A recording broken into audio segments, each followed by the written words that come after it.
આજે વાત કરીશું create and modify pivot table, જેમાં સૌથી પહેલા MS એક્સેલ માઇક્રોસોફ્ટ એક્સેલને ઓપન કરીશું, જ્યાં એક ટેબલ બનાવીશું.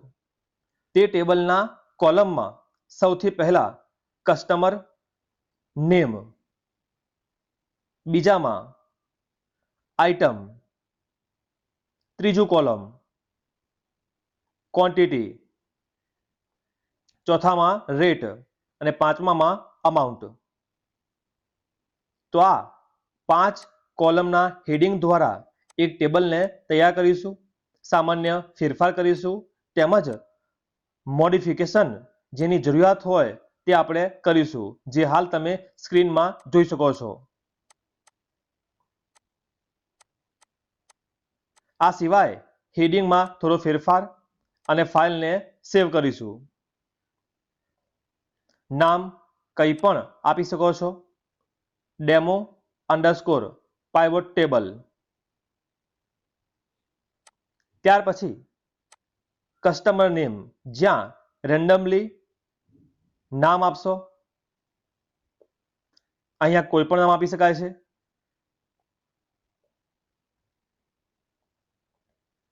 ત્યાર પછી આઇટમ, ક્વોન્ટિટી, રેટ. રેટમાં એક સરખા નામ હોય ત્યાં રેટ એક સરખો રહે તેવો પ્રયત્ન કરશું.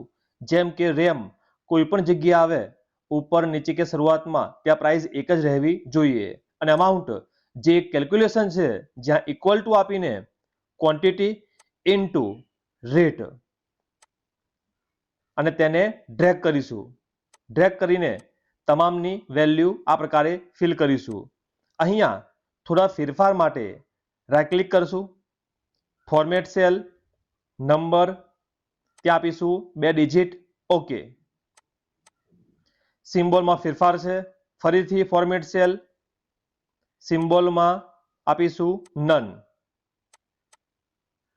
આ સિવાય રેટ, ત્યાં પણ આ જ મુજબ નંબર સિલેક્ટ કરીને 2 ડિજિટમાં ફેરવીશું. ત્યાર પછી આ પ્રકારનું ટેબલ તૈયાર થઈ ગયું છે, જેની ઉપર પાઇવોટ ટેબલનો ઉપયોગ કરશું. ત્યાર પછી ઇન્સર્ટ પાઇવોટ ટેબલ સિલેક્ટ કરીશું, જેથી સિલેક્ટ અ ટેબલમાં બાય ડિફોલ્ટ ટેબલ સિલેક્ટ કરેલ છે. ન્યૂ વર્કશીટ, હું જ્યાં પાઇવોટ ટેબલ જોવા માંગુ છું, તો આ પ્રકારે નવી શીટમાં પાઇવોટ ટેબલ જોવા મળશે. તો આ પ્રકારે 2 શીટ અવેલેબલ છે, એક પાઇવોટ ટેબલ માટે અને બીજી જ્યાં ગણીશું ડેટા. તો હવે પાઇવોટ ટેબલમાં આગળ લઈએ. ટેબલના કોલમના હેડિંગ અહીંયા જોવા મળે છે. આ સિવાય નીચેની side area, filter, column label, row label અને વેલ્યુઝ, અહીંયા 4 ફિલ્ટરના ઓપ્શન જોવા મળે છે. તો સૌથી પહેલા આઇટમ સિલેક્ટ કરીશું, જે રો લેબલમાં છે તેને ડ્રેગ કરીને ફિલ્ટરમાં લાવીશું. ત્યાર પછી કસ્ટમર નેમ, ક્વોન્ટિટી સિલેક્ટ કરશું, જેથી અહીંયા તમને આ મુજબ નામ જોવા મળે છે. આ નામમાં સૌથી પહેલા આઇટમ સિલેક્ટ કરીશું, જેમ કે કેબિનેટ. તો ફક્ત કેબિનેટ પરચેસ કરેલ હોય તેવા જ નામ અને તેમની ક્વોન્ટિટી જોવા મળશે.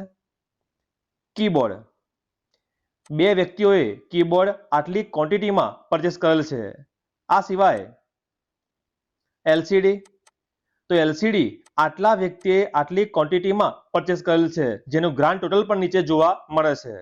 તો આ મુજબ કોઈ વસ્તુને ફિલ્ટર કરીને જરૂરિયાત મુજબ પાઇવોટ ટેબલ દ્વારા મેળવી શકાય છે.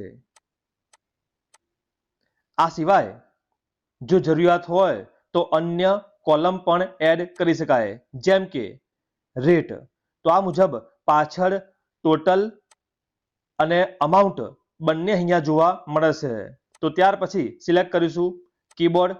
તો અહીંયા વસ્તુનો રેટ અને ટોટલ અમાઉન્ટ તેમજ LCD કેટલા ક્વોન્ટિટીમાં, કેટલા રેટમાં અને કેટલા અમાઉન્ટમાં સેલ કરેલ છે અથવા પરચેસ કરેલ છે, જે અહીંયા તમે જોઈ શકો છો. તો આમ ટેબલમાંથી જરૂરિયાત મુજબના ડેટા મેળવવા માટે આ પ્રકારે પાઇવોટ ટેબલનો ઉપયોગ કરી શકાય છે. આવા જ કોપા સંલગ્ન તમામ વિડીયો માટે સબસ્ક્રાઇબ કરો. જલ્દી મળીશું નવા વિડીયોમાં.